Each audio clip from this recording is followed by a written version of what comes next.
can improvement be analyzed? Is there a system to accurately assess the effectiveness of any given business practice? Is there an action that could be considered the core concept behind the world of quality culture? Yes, there is one element that has always been undeniably linked to every aspect of quality: evaluation and planification in order to improve. Under the title Business Intelligence Analyzing Quality, BID hosted an international seminar at its annual conference in Frankfurt to celebrate the accomplishments of business leaders from around the world, gathered there to participate in the BID Quality and Leadership Recognition Program. The participants discussed a wide range of theories and historical cases concerning quality culture and problem-solving methodologies, from Michel Godet's approach to structured analysis to the learning is more than training philosophy. The participants were introduced to pivotal concepts of the Kaizen Way, the Taguchi statistical approach to quality, the continuous learning as a philosophy for achieving excellence, and the different theories revolving around the Japanese Kaizen or no waste philosophy. In addition to the award winners, speakers include Seminar Director and Professor of Applied Mathematics at the Technical University of Madrid, Dr. Alfonso Casal, Quality Expert Dr. Devin Savage from Stuttgart, Neuromarketing Expert Dr. Alla Ignatienkova from the University of Tübingen, and the heart and soul of the Quality Culture Program, José E. Prieto, President and CEO of BID. The seminar in Frankfurt allowed an inspiring exchange of ideas between the panel of experts and the business leaders in attendance, generating new concepts, thoughts, and insights regarding quality culture and how it can be applied in a practical manner. The forum in Frankfurt facilitated an open discussion among people unlikely to have had such an opportunity in a context other than a BID conference. BID conferences and seminars are unique gatherings and have enjoyed steady growth in the number of participants over the course of the past 30 years, becoming staple events for the international world of quality. In this latest Frankfurt 2017 edition, the valuable contributions of both the business leaders and quality experts made the seminar and conference another success. The BID Frankfurt Seminar on Quality explored the core of total quality management, providing the attendees with a deep, full inside knowledge of the greatest gurus that build quality culture.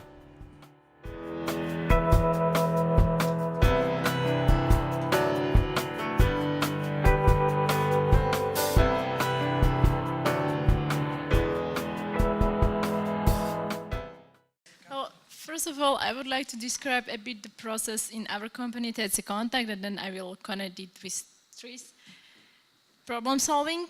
Well, we have assembly of special products, of tools and so on, but still about 50–40% of our production is production of special purpose parts or one part production.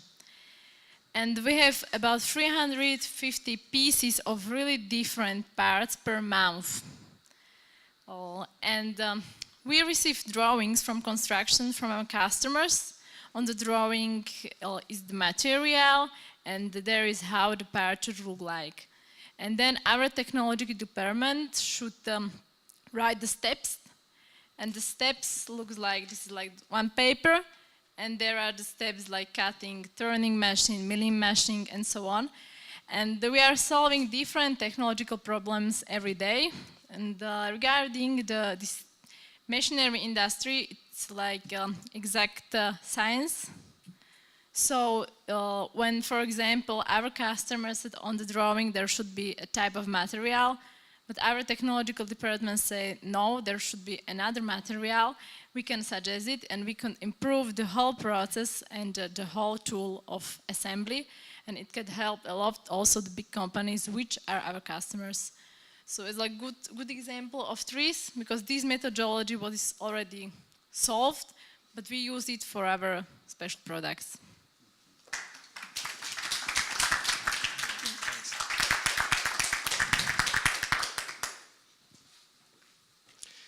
With only 27 years old, 28 years old, he's been able to branch out a family company that was originally a material construction company into 6 different companies that tackle very, very different fields, from education to coffee production to real estate to, well, actually construction, which he keeps on doing.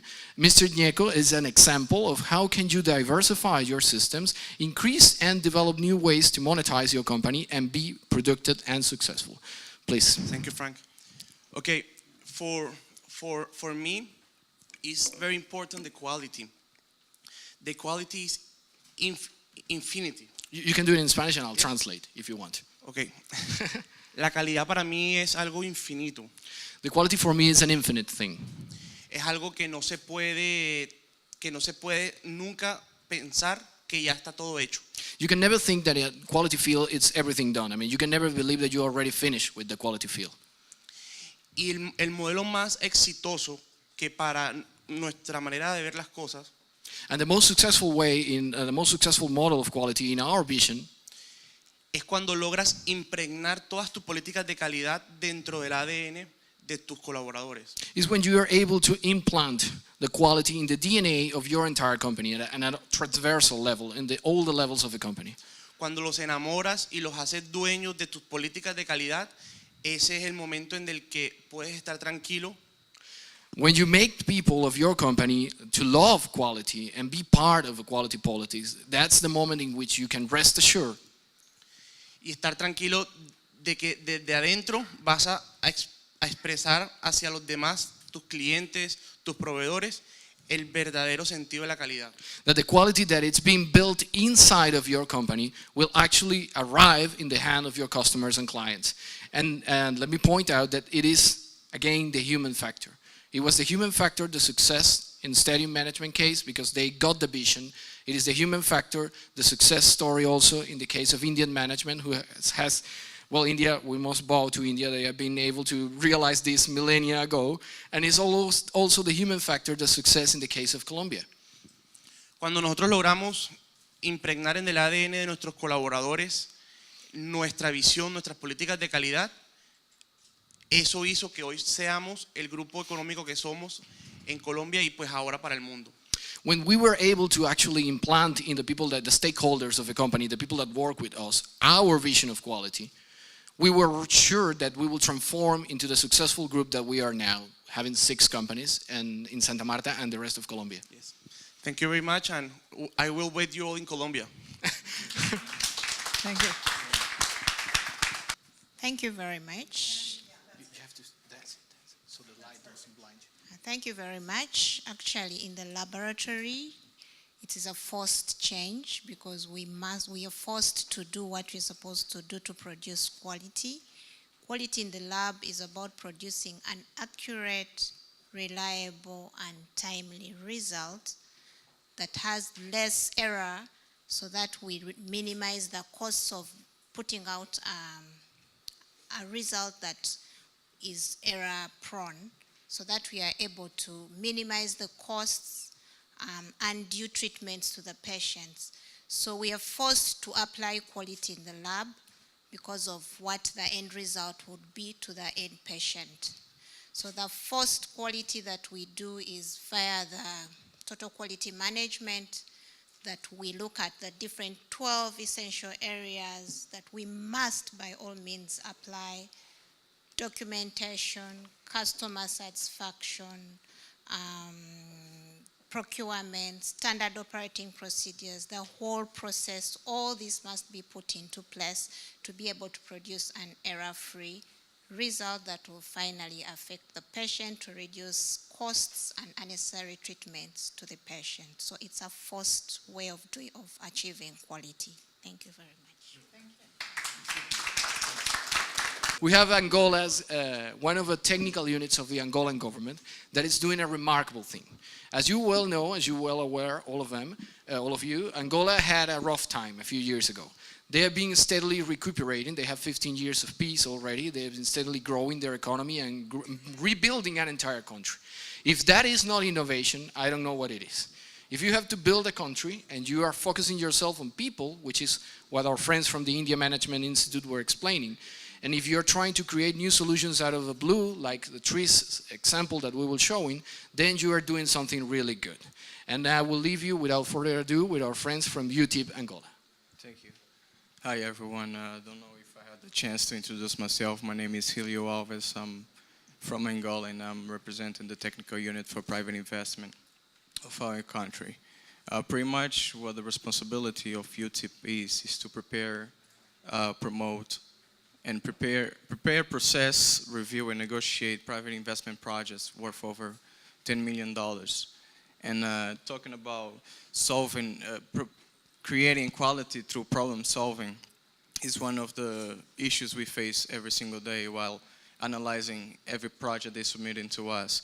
As you know, every project has a process through, from the initiating phase, from the planning, from monitoring, until the closing phase. And UTIP tried to provide the right advice to our project owners on how to implement the projects. And very certainly many of the projects that are submitted to us have mostly, I won't say incomplete, but they need support on creating a better business plan, a better project plan. And that's when UTIP gets in with the legal departments as well as any other technical, any technical support in order to direct the project owners in the right way. So far UTIP has less than 2 years in the market, and so far we've been implemented 43 projects worth over $22 billion, which can represent the work that we are doing and we've been effectively implementing alongside our project promoters. Thank you. Thank you very much. Thank you so much. Good afternoon, ladies and gentlemen. I've been speaking to Jose a couple of minutes ago, and one of the remarks he made is that we must get ourselves ready for the future. I'm a firm believer, and having read a book by Nicky Bush many years ago, about growing or teaching our children and making them ready for a world that doesn't exist. I cast my memory back to the early 2000s. We didn't know about cell phones or smartphones.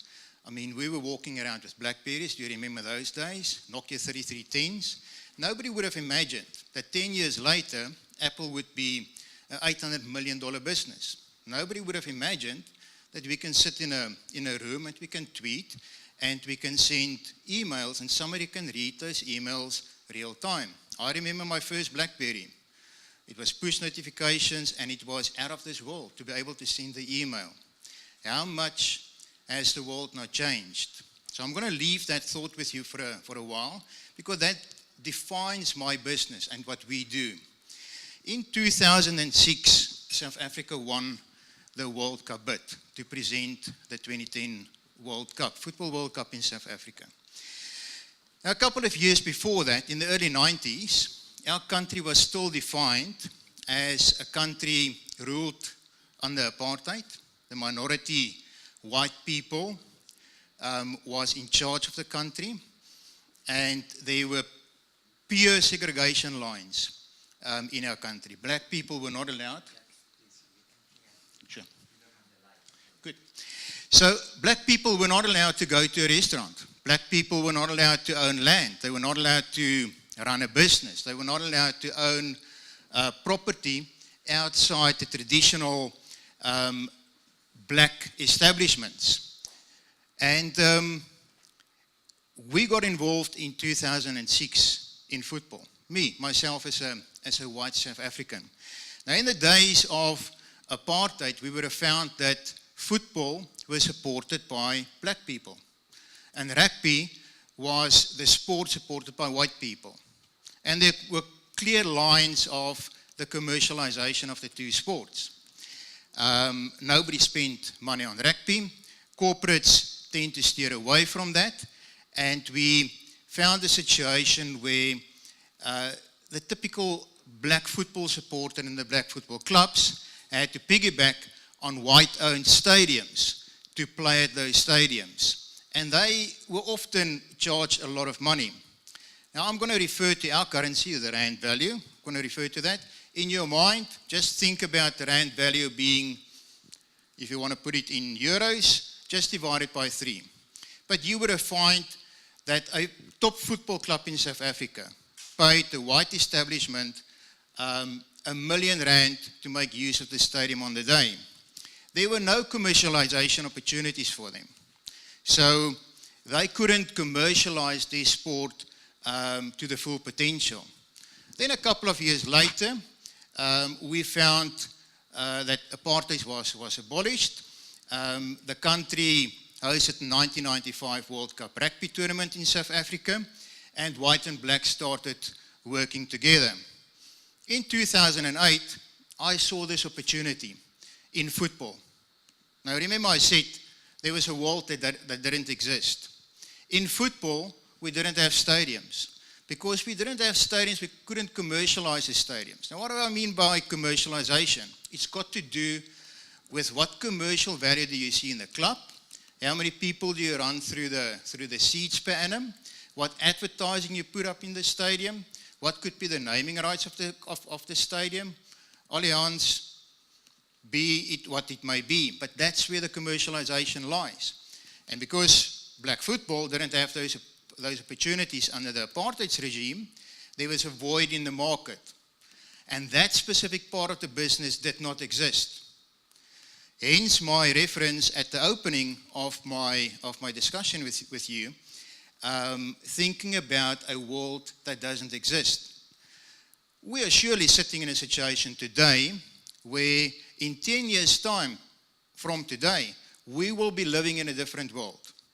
And we need to adapt ourselves and adjust ourselves to be in that position.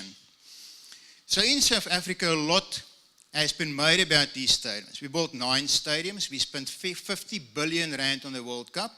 And a stadium, like one of the stadiums that I managed, the FNB Stadium or Soccer City Stadium, was a 3.8 billion rand asset.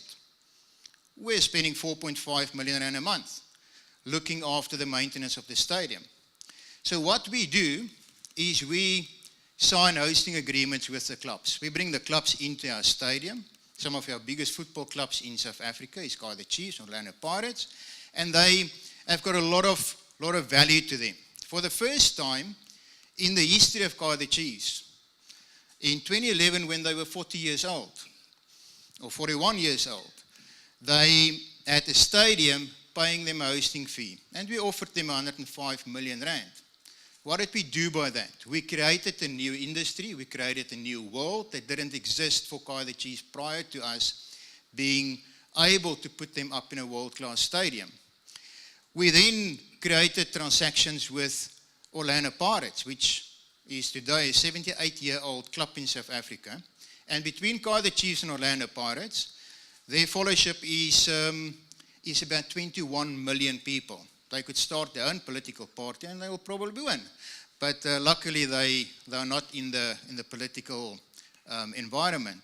But we created that new environment for them. And South Africa, again, with a lot that has been changed, a lot of these new assets, basically a new environment, business environment that were created, we couldn't avoid the interest of the media. Because the media was waiting for these stadiums to fail. Now, as I stand here today in front of you, 9 stadiums being built for the 2010 World Cup, and we as Stadium Management South Africa manage 4 stadiums. Amongst them was the opening and the closing venue, Soccer City, where, as you alluded earlier on, Linda, that Spain won against the Netherlands. Iconic stadium, the only stadium in South Africa that's making money. All the other stadiums are funded by government.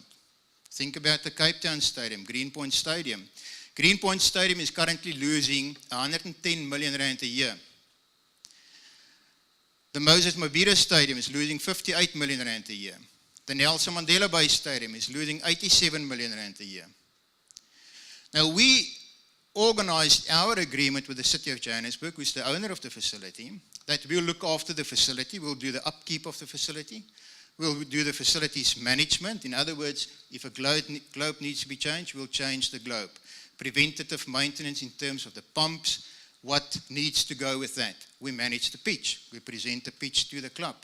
We manage the clubs playing at the stadium. We manage music events happening at the stadium. We're also promoters. And part of that is some of the people in this room have spoken about, I know that there's HVAC people here. We must manage that. It's a huge spend. We spend 30 million or 30,000, let me rather rephrase it, 300,000 a month just on your HVAC at the stadium.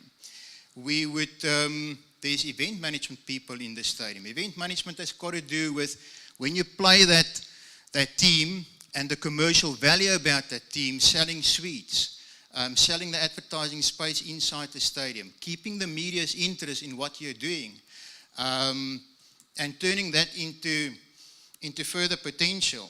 Based on that, it's sort of the old story, what comes first, the chicken or the egg?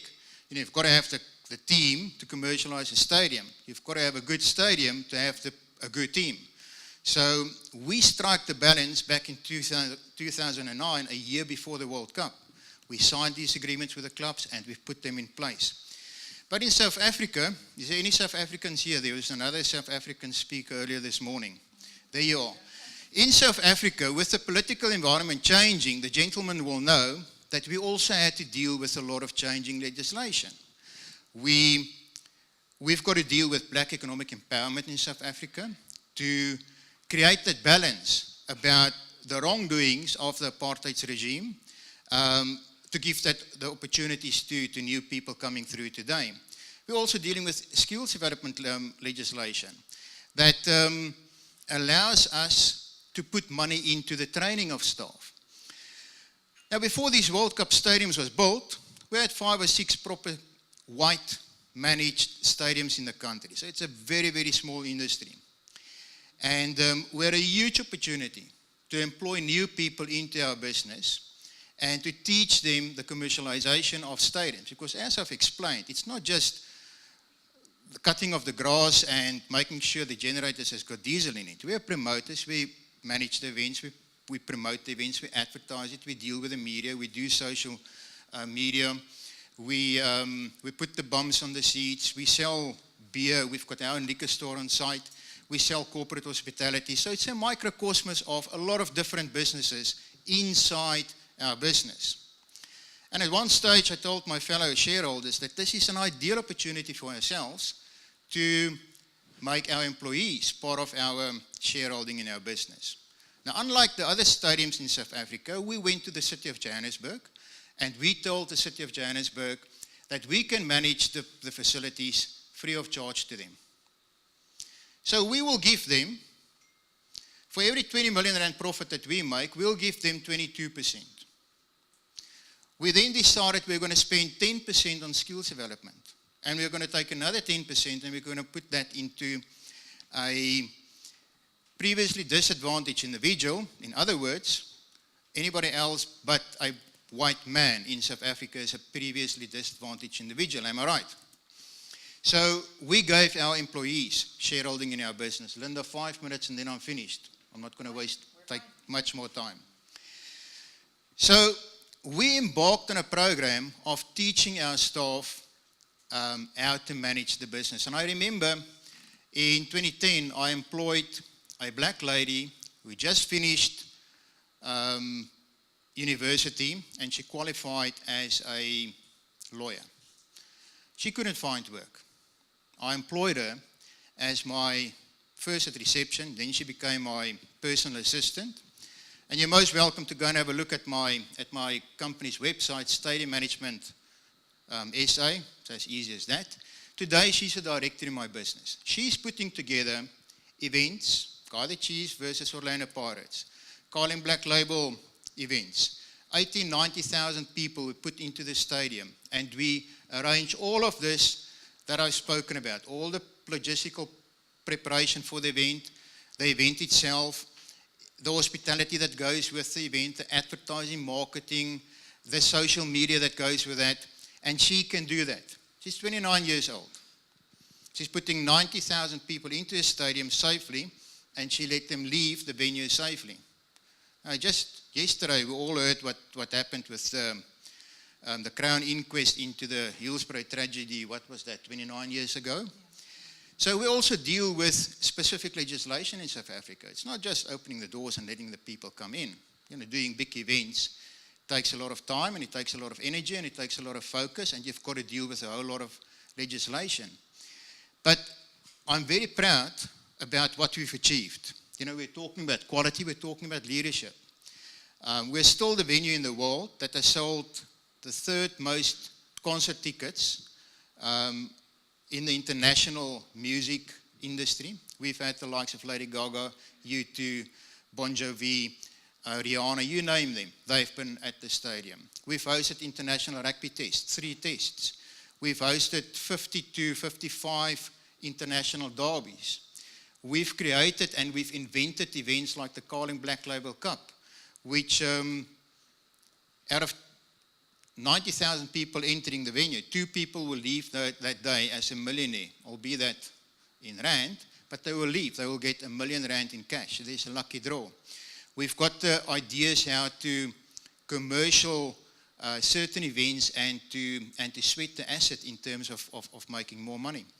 We've been extremely successful in terms of our business concept, extremely successful in terms of and towards our responsibilities to our stakeholder, the City of Johannesburg, our employees who are shareholders in our business, and then also the financial stability and longevity of the business. In so much so that we have now been appointed by the South African Rugby Union to assist them in presenting the World Cup bid on the 22nd of September in Dublin to do the World Cup in South Africa, making us part of their specific presentations to World Rugby in Dublin. I assure you, I can keep you busy for another hour. I don't think Linda is going to like that. So that is in short what our business is, where it's coming from. And again, we have created a business in a world today that did not exist 10 years ago. And a couple of months ago, I was at the Institute of Directors in London, and I'm going to leave you with this thought because I will never forget this.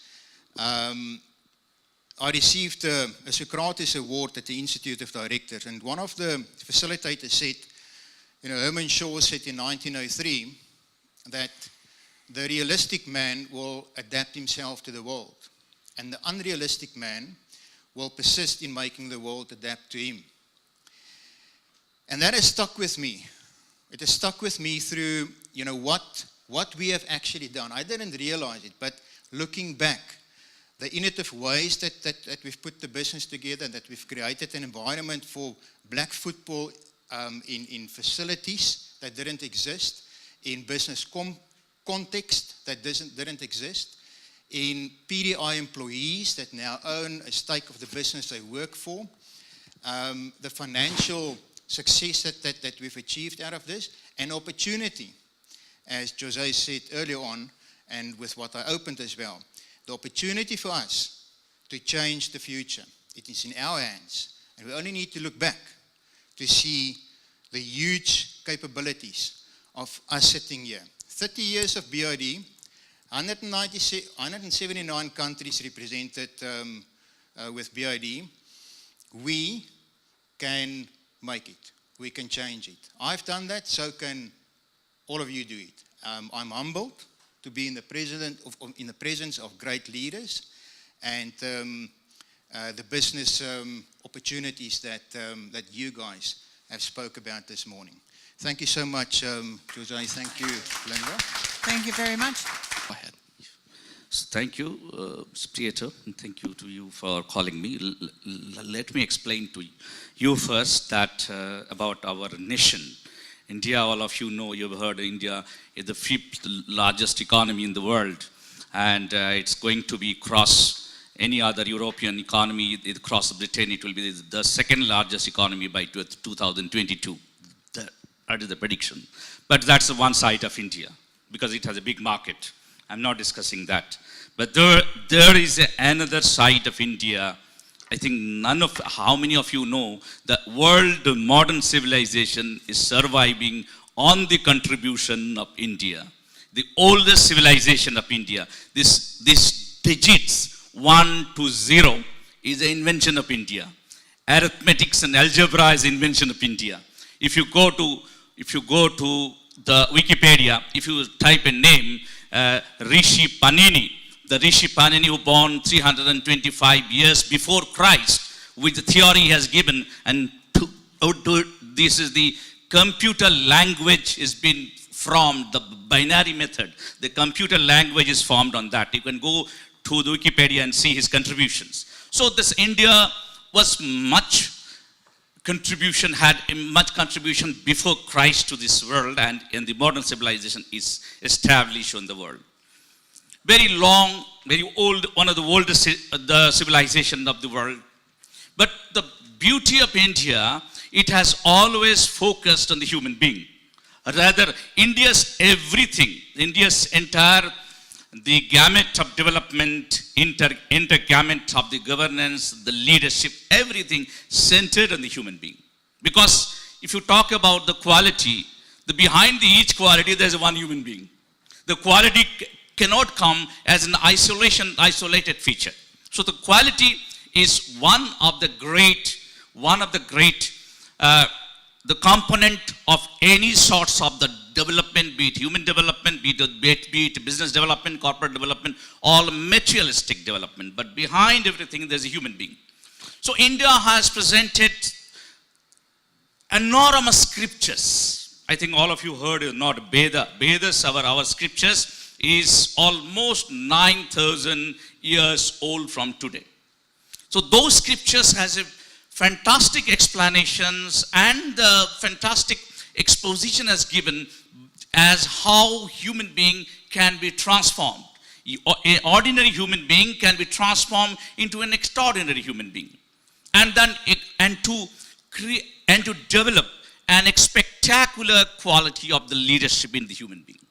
So, the institution, the organization where from I belong to is 1,400 years old. It is in 8th century, there was a man called Adi Shankar, born in India. He established the organization and to revive this India's the pristine glory. Because India was under the Buddhistic regime, and during the Buddhistic regime, India has lost its all that glory, and all the cultures and academic cultures has been lost. And after that, there is 1,000 years of invasion, the foreign rule, by the 200 years by the British rules and 800 years by other rule. 1,000 years India was under slavery. But see the strength of India. 1,000 years being under slavery, the potential is not been spoiled because it is surrounded with a human development. Now, being to say that now our organization and establish an institution which is equivalent to the status of the industry, in the status of university. So, how we have taken up the special job, special focus, how we can transform human being. We have produced more than 10,000 the students from that, and out of that, half of them are the entrepreneurs. Very interesting. They came from different mediocre background.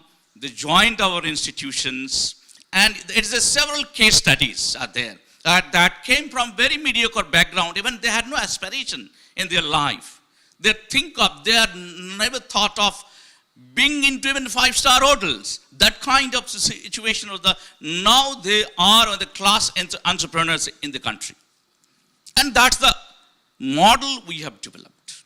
That, human being is the embodiment of the consciousness being. Because we are conscious, there is a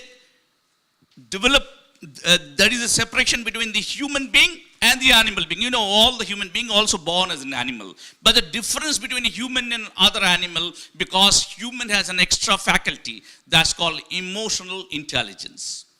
You will not get this faculty with any other. You will not get this faculty with any other animals, but human has the emotional faculty. And the whole world's growth and development are the production of human emotions, human desires, human desires, all the industry, corporate, economy, government, everything is the production of the human emotions. The human emotional intelligence has a 4 components that we must to focus. One is self-awareness, second is self-management, third is empathy, and fourth is social skill. Self-awareness means who am I? What is my purpose of life? That's the first question you must ask. Who are you? Here so many people are sitting today. After 100 years, none of us will be here in this world. Do we have come here only for the wealth or the financial enjoyments? Who am I? The questions has been given those scriptures.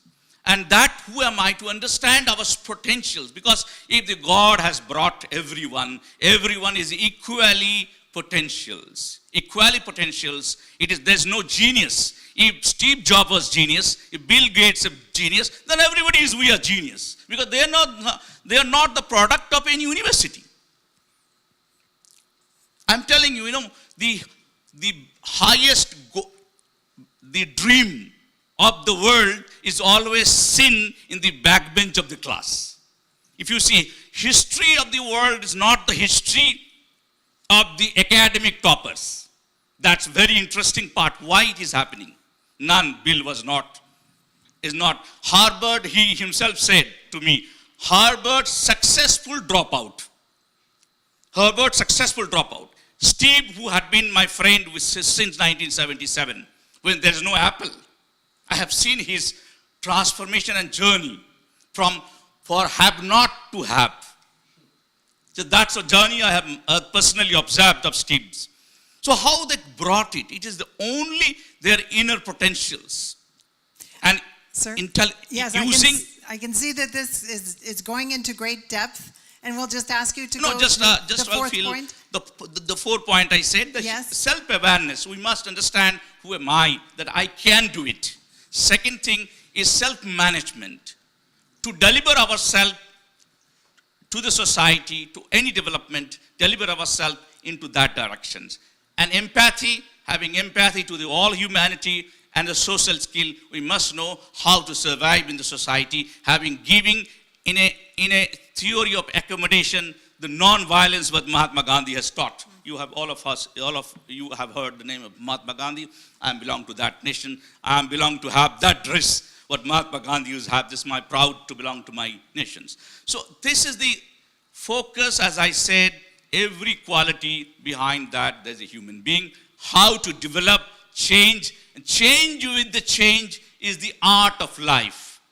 And the change is the law of the life. And change with the change is the art of life. So thank you so much for giving me opportunity to speak on that. Thank you very much.